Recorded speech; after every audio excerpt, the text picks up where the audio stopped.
do you think people should have just one other, so one owned media channel and one social channel? I think it's not as simple as that, because I think the nature of these channels has changed so much that you kind of have channels within channels. Instagram is a great example. It's the nature and the purpose of Instagram has changed so much, even over the past since the pandemic, right?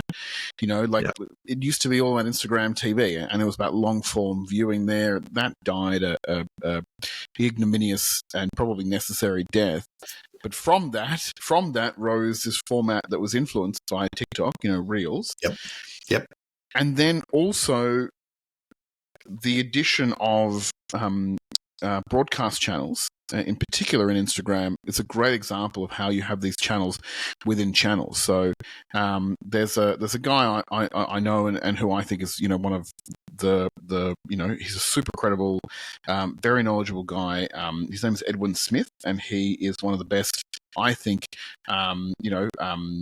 organic social people in Australia. He's got a lot of very good and very accurate hot takes.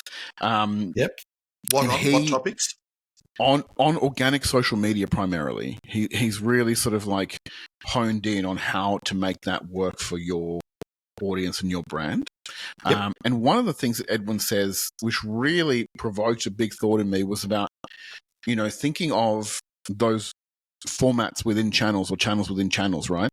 And what do you do on Instagram on your feed? What do you do on Instagram in your stories? What do you do for Reels? What do you do for messages? What do you do for the broadcast channel, right? And so using those different features and go, maybe my audience is just about stories. So maybe you dump a few things in the feed, but actually really you're focusing on the stories. Maybe the broadcast channel is perfect for your audience and the kind of content you have, because it's a little bit deeper engagement, but it's still one way. So it's kind of brand safe as well. People aren't sort of, knocking you. Maybe they're giving you a double tap with a thumbs down at the most, right? So I think that when it comes to choosing that, and I will give full credit to Edwin on this point, it's maybe thinking about those different options within there. LinkedIn's another great example, right? You've got the LinkedIn, you've got the feed, you've got the newsletter, articles less and less so, but audio events, groups in LinkedIn, so there are those different areas. So I think it's important not just to think of social media as feeds. And so therefore some of those spaces, I think, and this may certainly rattle the cage, TY, but some of those spaces I think become quasi-owned spaces. For example, if you were to do a group on LinkedIn, if you were to do a broadcast channel on Instagram, for me that is moving away from the earned nature of social media and the paid nature, and it's kind of getting closer to an owned space. So I think thinking about those sub channels aside from your own channels, because some people might be freaked out by doing video on Instagram, for example, but could they do a broadcast channel? 100%. It seems much more feasible and accessible for them. I love that.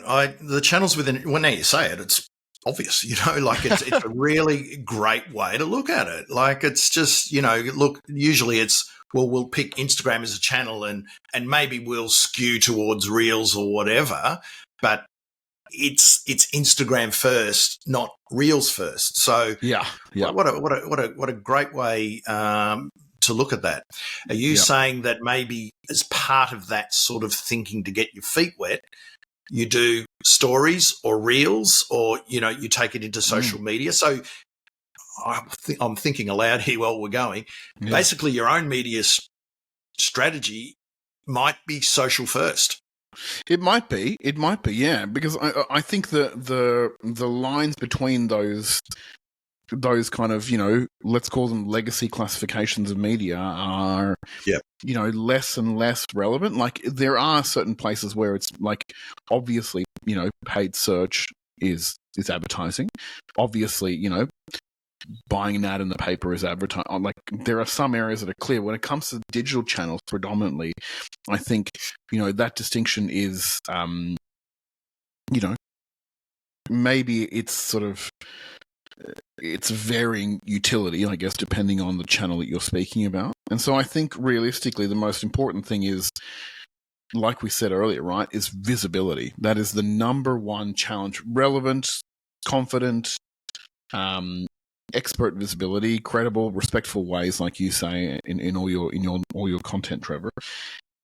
That's the number one thing, I think. That's the most important thing. And however you achieve that is fine. It's great. Especially when you're starting out. I think if you feel like maintaining a blog every week is kind of a giant impost, but maybe you can record like a little, 30-second video on your phone every day and put that on stories.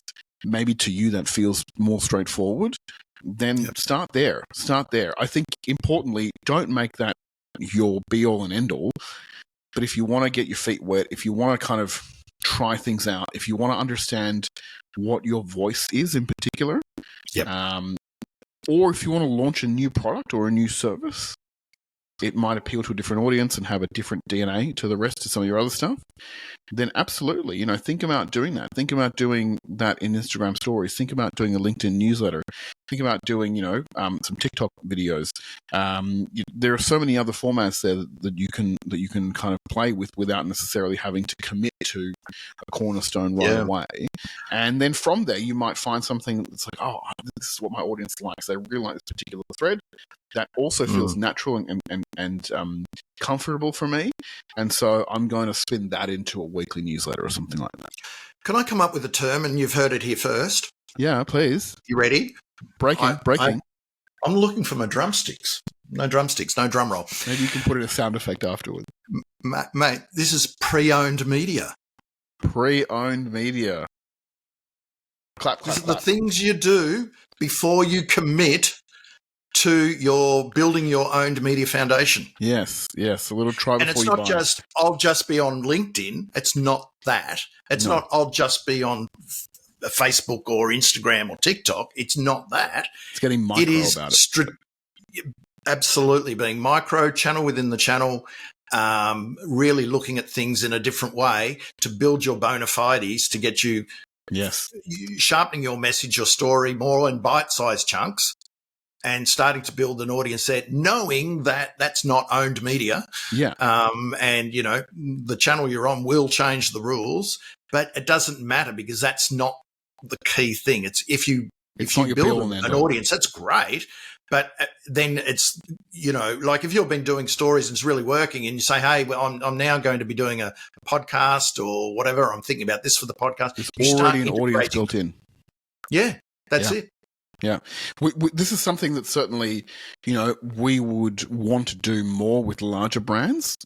Larger brands struggle with this, that they feel like they have to go all in. Yeah. They need to just be the best and the most polished and the most accurate, and the most loved, just the most, right? Which is often exhausting for the audience. And frankly, it's exhausting for the people working on it in the agency as well. But if we could get more brands to be like, hey, let's do a Pinterest pilot for 6 months and let's just post video pins. We're going to do video pins that are like, 10 to 15 seconds. They're inspired by the articles that we know, because Pinterest is a search engine. It's not a social media channel. What is stuff people are searching for? We turn those into video pins. Let's say we just do 2 a week for 6 months, simple little animation or whatever video. That's it, right? Unfortunately, big brands feel like they go, that seems a little bit insignificant and like not good enough. Like, let's just do everything. Let's do all the pins. Let's do a pin every day for 6 months of all different types and styles and fashions. And so naturally that's not going to work, because you're throwing pasta at the wall and seeing what sticks. And you're not necessarily going to get a very good strike rate. And so why wouldn't you sort of focus your experiment into ideally one or two formats that you think have a better chance of working? I think people with their own personal brands and smaller brands have a leg up on larger brands in those environments. Oh, 100%. If they focus on individual small things. So go onto Instagram and just do stories, just do your broadcast channel. Go onto LinkedIn, just start a group, just manage that group. Go onto TikTok and just do one video once a day, into your phone. Just do that. You will have a giant advantage over larger brands that are sort of like and unfortunately also kind of like, muddying the waters with so much content. But you will have an opportunity to be so laser focused that there will be much less competition for you to discover your audience and use it and experiment with it.